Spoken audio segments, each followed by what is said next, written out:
I stepped into the office that Monday morning feeling the kind of quiet pride that comes only after long nights and hard-won victories. The Adler case had finally closed a tangled web of offshore accounts and shell companies that had kept me awake for 2 years.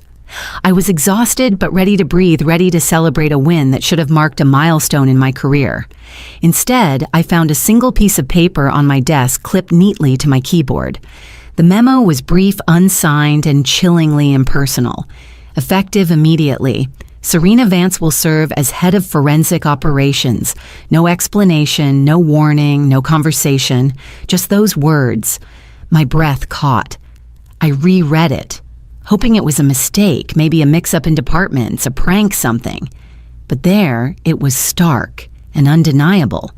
Serena, my older sister. The woman whose biggest claim to corporate fame was a string of social media campaigns and a polished smile that charmed board members more than numbers ever could. She had started shadowing me barely 3 months ago after Dad's passing, pushed into the company by the very board I thought respected my work. I remembered their vague promises that I was next in line, the whispered assurances in closed-door meetings. But promises had no weight here. I sank into my chair, trying to steady my racing thoughts. It wasn't just a professional blow, it was personal. I had built this firm's reputation, fought the battles no one else wanted, navigated the murky waters of fraud and deception, while Serena was out networking and polishing her image. And now, without a word, I was sidelined. The air in the office felt heavier, and even as I sat there, I sensed the undercurrents shifting. People glanced my way, eyes full of questions they dared not ask. I knew what they were thinking. What did this mean for me, for the future I had fought so hard to secure? I reached for my desk drawer, pulling out the leather-bound binders I kept hidden files no one else had seen. If they thought handing Serena the reins meant losing me, they were about to find out just how wrong they were. I didn't say a word to anyone that day. No goodbyes. No explanations, just a quiet determination that settled deep inside me. The office buzzed with its usual morning energy, but I moved through it like a shadow, unseen, untouchable. My fingers brushed against the leather spines of the 3 binders I kept hidden in my bottom desk drawer. These weren't just files. They were the backbone of everything I had built, the confidential investigations, encrypted spreadsheets, whistleblower statements, and evidence that no one else in the firm was authorized to see. These binders held the truth, the real work that had kept the company's reputation intact all these years. Carefully, I slid each binder into my tote bag, closing it with a soft click that felt like locking a secret away. No one looked up as I moved past desks, the silence between my colleagues thick and uneasy. Word had probably already spread. Serena was the new head now, and I was fading from their world. That thought brought a bitter sting, but it was nothing compared to the fire burning inside me. I powered down my computer and turned off my phone, shutting it down completely so I wouldn't be distracted by calls or messages. No more interruptions, no more reminders of what I was losing. I needed space to think, to breathe, to plan. As I stepped into the elevator, the mirrored walls reflected a woman I barely recognized. My hair was pulled tight, my eyes sharp and steady, but inside I was a storm. I didn't need the title anymore. Let them have it. They could hand it to Serena, who smiled well for the cameras, but didn't know the first thing about what ran beneath the surface. Outside, the cold Chicago air hit me as I walked away from the building that had been my life for so long. I wasn't running. I was waiting, watching, preparing. Because those binders weren't just paper and ink, they were power, and the moment to use it was coming. The days after I left were quieter than I expected, but I knew silence didn't mean calm. Behind the scenes, things were falling apart. Serena's leadership was unraveling fast. Without the detailed knowledge and steady hand I had provided, mistakes began to pile up. A 9 million client slipped away lost because of missed deadlines and mishandled audits errors that would have been unthinkable under my watch. Calls and messages flooded my phone, each one more urgent than the last. Former colleagues, clients, even regulators reached out desperate for help. They knew I was the one who truly understood the work, the hidden complexities others overlooked. But I stayed silent, refusing to step in without control, unwilling to clean up a mess that was never mine to make. It was frustrating to hear about failures I could have prevented. The firm's reputation, built painstakingly over years, was at risk. Serena's public appearances and smooth speeches did little to reassure those who knew the truth. Behind closed doors, doubt and anxiety spread like wildfire among staff and clients alike. The confidence I had worked so hard to build was eroding rapidly. Even the people I had trained seemed torn loyal to me but uncertain about the future. I sensed their hesitation, the quiet questions about whether I would return or had truly left for good. It was hard not to feel isolated like a ghost lingering on the edges of a place I once called home. Still, I held my ground. I was watching, waiting for the right moment. The binders I carried were more than just files. They were my leverage, the key to regaining what was lost. Every mistake Serena made only strengthened my resolve. This was no longer about pride, it was about protecting everything I had built and ensuring that the truth would prevail. And when the time came to act, I would be ready. I found myself drawn to the edge of Lake Michigan, to that old sculpture park where I had once spent countless hours with Lyle, my mentor. He was gone now, taken too soon, but his lessons still lingered in my mind, guiding me through the chaos. He used to say that the twisted metal sculptures looked like the perfect metaphor for fraud complex, tangled and ultimately corrosive. I sat on the cold bench, letting the wind cut through my coat as I thought about everything that had brought me here. The sacrifices I had made felt heavy all at once. Late nights spent piecing together cases no one else wanted, missed birthdays, a mother's funeral I had skipped for a deposition halfway across the world. All the moments where I put the firm before myself, believing my work was the foundation that held everything together. And yet here I was, pushed aside, replaced by my sister, a woman whose skills were more about charm and media presence than the intricate work of forensic accounting. The sting of betrayal ran deeper than I had allowed myself to admit. It wasn't just losing the title. It was the erasure of years of dedication, the dismissal of my expertise, like it never mattered. But beneath the pain, a quiet fire began to burn, a resolve sharpened by the stillness around me. I wasn't defeated. Not yet. I pulled out my phone, stared at it for a long moment, and then turned it off. No buzzing notifications, no urgent messages, just silence. This was my time to regroup, to plan the next move without distraction. I knew the binders I had taken held the power I needed, the truth, the evidence, the work that no one else could replicate. The lake stretched out before me, vast and unyielding, reflecting the gray sky above.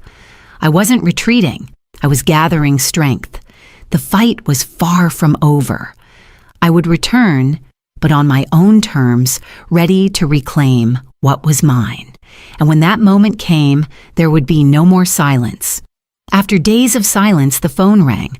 The screen lit up with a number I hadn't expected to see, one tied to the 9 million client that had slipped away since Serena took over.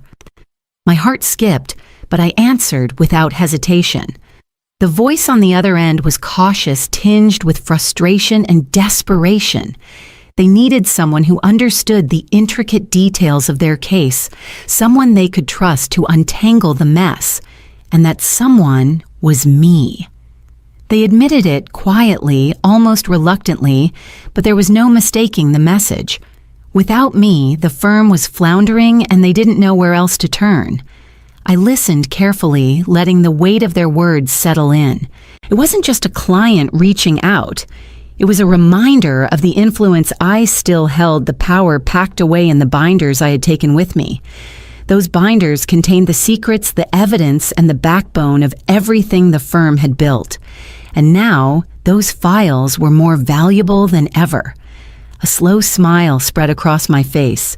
This call was an invitation, a chance to step back into the fray, but only on my terms. The choice lay before me: reclaim control and steer the firm back to stability, or remain on the sidelines watching everything I had worked for crumble. I thought about Serena, about her polished speeches and media appearances that masked the growing chaos beneath. I thought about the clients who had lost faith and the staff who looked to me for leadership. This wasn't just about business, it was about justice and truth. The call ended, but the decision wasn't immediate. I turned the phone off again and sat quietly with the possibilities swirling in my mind. I wasn't ready to rush back, not yet. I needed a plan that would allow me to return, not as a reaction to crisis, but as a force that no one could ignore. The moment was coming. I just had to be ready. Walking back into the firm felt surreal, like stepping into a world that had changed without me, but still carried my fingerprints everywhere. I came with a clear message and an unyielding resolve. I would return, but only on my terms. I demanded the title of co-director with full veto power over all forensic operations. Most importantly, Serena had to be removed from any cases requiring the kind of expertise I alone possessed. She could manage the public relations and media, but she had no place making critical decisions that risked the firm's integrity. The board was taken aback by my conditions. Some resisted, quietly unwilling to admit how badly they needed me. Others recognized the truth in my demands. They'd felt the firm's unraveling since I left. When my terms were finally accepted, it wasn't a victory celebrated with fanfare, but a tense acknowledgement of the reality everyone faced. The real challenge awaited me at the family dinner that evening. The house felt familiar, yet unfamiliar, heavy with unspoken history and old wounds. My mother greeted me with a gentle smile, though her eyes carried a sadness that words couldn't reach. My father sat quietly, his presence a steady but silent reminder of the legacy we all bore. Serena's smile was tight, her usual confidence dimmed by the knowledge that I was no longer sidelined. We spoke cautiously, navigating the fragile ground between us. I laid out my terms plainly and without apology. Serena pushed back, accusing me of trying to push her out, but I stood firm. I reminded them all that my years of dedication and expertise had been the foundation of the firm's success. Placing someone inexperienced at the helm had nearly destroyed everything. The conversation stretched into uneasy silence, broken only by the clinking of cutlery and quiet breaths. The fragile truce between us was held not by forgiveness, but by necessity. I knew this was only the beginning, not of reconciliation, but of a new power dynamic. When I left that night, I wasn't hopeful for healing old wounds. Instead, I was determined to lead with clarity and strength. The real battle was just beginning, and I was ready. The boardroom was a battlefield disguised as a meeting room. Every session was a test of wills, a game of strategy where alliances shifted with every word spoken. Serena arrived armed with polished presentations and a practiced smile, eager to charm the board and the media alike. Her focus was on image, on spinning narratives that distracted from the growing cracks beneath the surface. I, on the other hand, came armed with facts, figures, and an unshakable determination to rebuild the foundation she had fractured. My focus was on audits, compliance, and restoring the confidence that had been lost. Each proposal I brought forward was met with resistance from Serena's supporters, who viewed my methods as rigid or old-fashioned. But I knew that precision and discipline were the only way to repair the damage. Our clashes were fierce, the tension between us palpable in every exchange. When Serena suggested a public relations campaign to reshape the firm's story, I countered with a detailed plan to tighten internal controls and enforce stricter audit protocols. She accused me of being out of touch with the modern world. I reminded her that charm could never replace competence. The personal undercurrents made the professional battles even harder. Every disagreement felt like a collision between years of unresolved resentment and unspoken expectations. Serena's barbs often cut deeper than the boardroom walls, and I found myself navigating not only the firm's recovery, but the fragile threads of family loyalty. Yet despite the friction, there were moments when our goals aligned, both of us wanting the firm to succeed, even if our methods diverged sharply. I could see Serena's frustration mounting as her media strategies failed to cover the operational shortcomings. Meanwhile, my relentless push for order slowly began to win over skeptical board members and weary employees. The war was far from over, but with each meeting, the lines of power were redrawn. It was clear that this wasn't just a battle for the firm's future, it was a battle for control, influence, and ultimately respect. And in this fight, every move counted.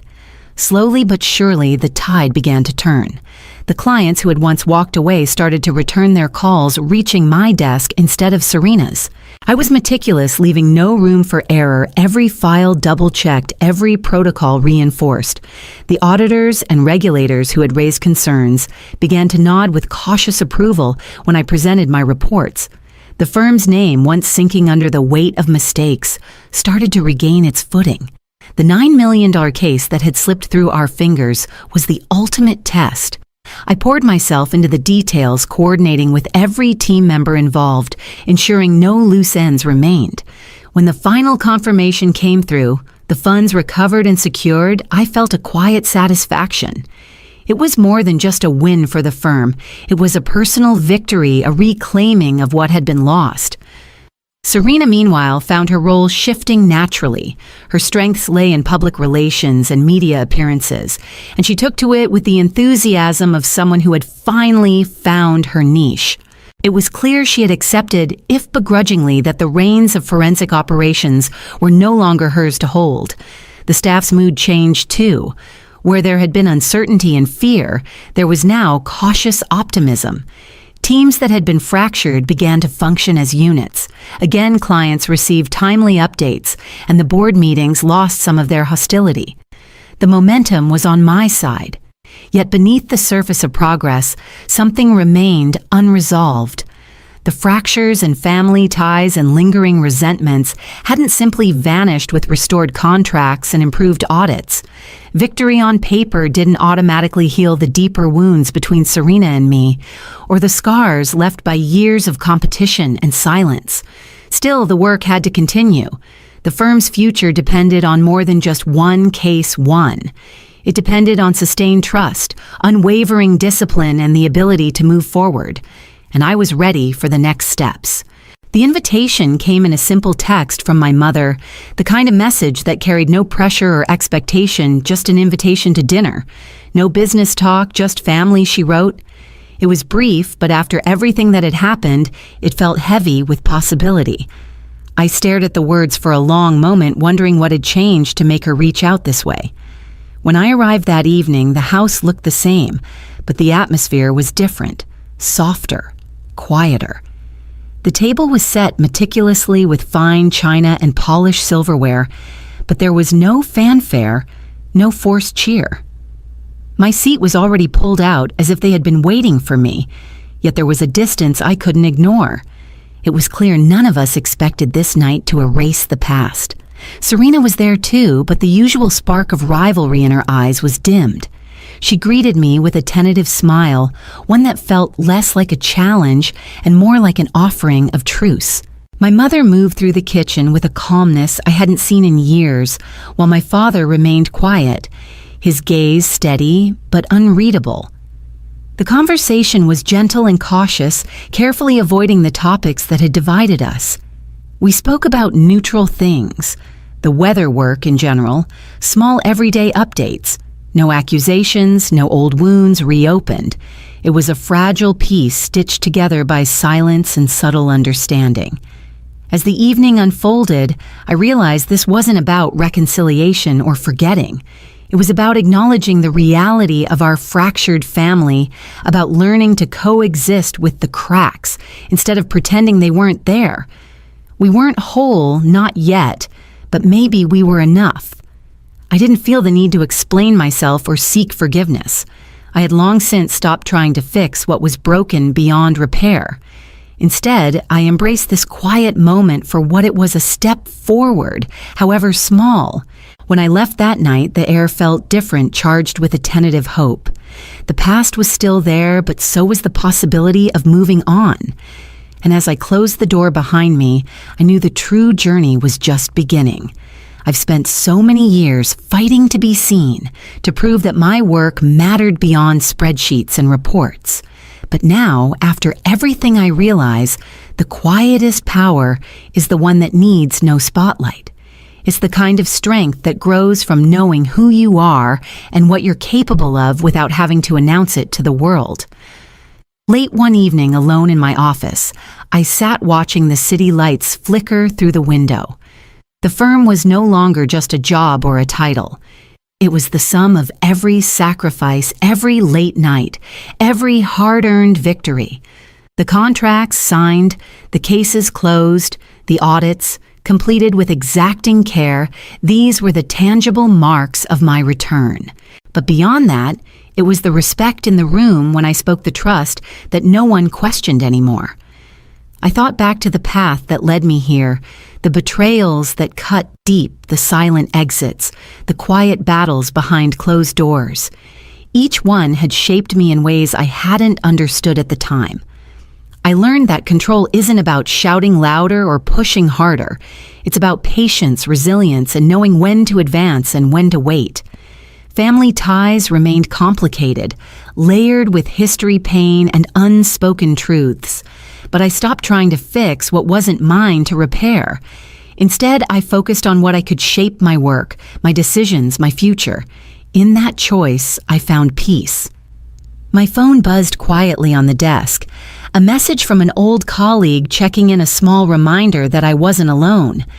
I smiled, not because I needed their approval, but because real connection, honest, grounded connection, was part of the strength I now carried with quiet grace. The past no longer haunted me. It was my foundation. From there, I was ready to build whatever came next on my own terms, without apology or doubt.